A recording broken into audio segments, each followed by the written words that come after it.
Good morning. So, I have a little story for you this morning. Grab a cup of coffee, settle into a comfortable chair, and enjoy this journey. This story is about a guy named Bob. Bob had a problem.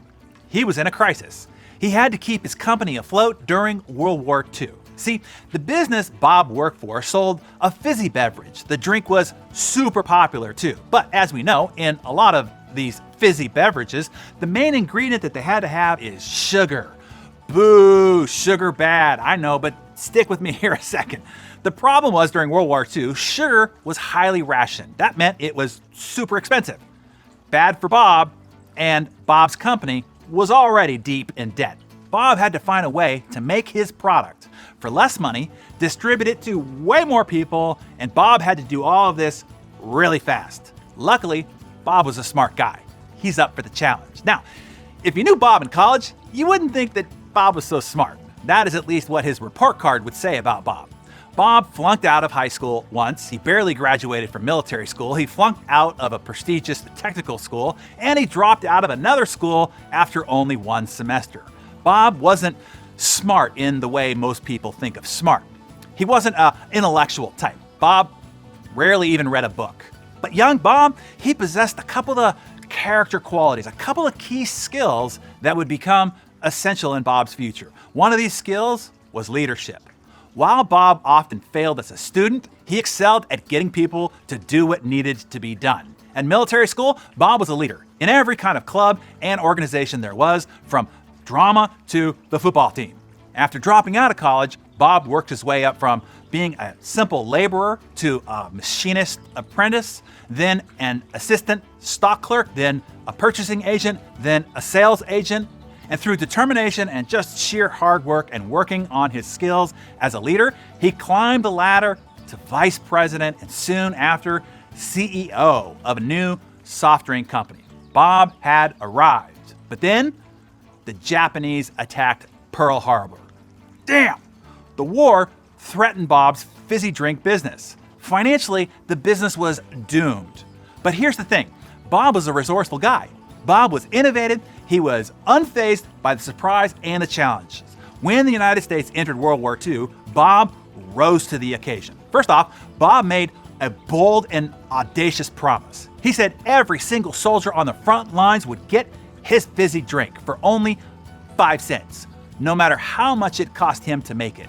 Bob promised wherever American soldiers were in the world, they could count on having, as he put it, a little taste of home. It was a huge and audacious promise for a company that was already deeply in debt. But guess what? It paid off. Bob got a call from a superfan of his soft drink. He had heard about Bob's promise. Now, this fanboy happened to also be a pretty powerful guy, General Dwight David Eisenhower, the supreme Allied commander of all Allied forces. Eisenhower wanted to support him in his American promise. The general asked Bob to build 10 bottling plants along with 3 million bottles of Bob's drink that the American government would pay for. Within 6 months, the first plant opened near the front lines. Eventually, the government, and yeah, I'm saying the government, the United States of America, not Bob's company, paid for the cost of not 1 or 10, but 64 more plants, all built along the European and Pacific fronts. To fulfill that large order, Bob's company was given all the sugar that it needed. Problem solved. Company saved. And an icon is made. Bob's fizzy drink would eventually be called America's Real Choice and the official soft drink of summer and become one of the most influential brands in the history of the world. What can Bob's story teach us? I think a lot. Not about selling sugar water, but about leadership action in crisis. Here are a few takeaways if you're taking notes in your Darren Daily Journal. 1, in times of extraordinary crisis, you have to act extraordinarily. Bob could have just retreated.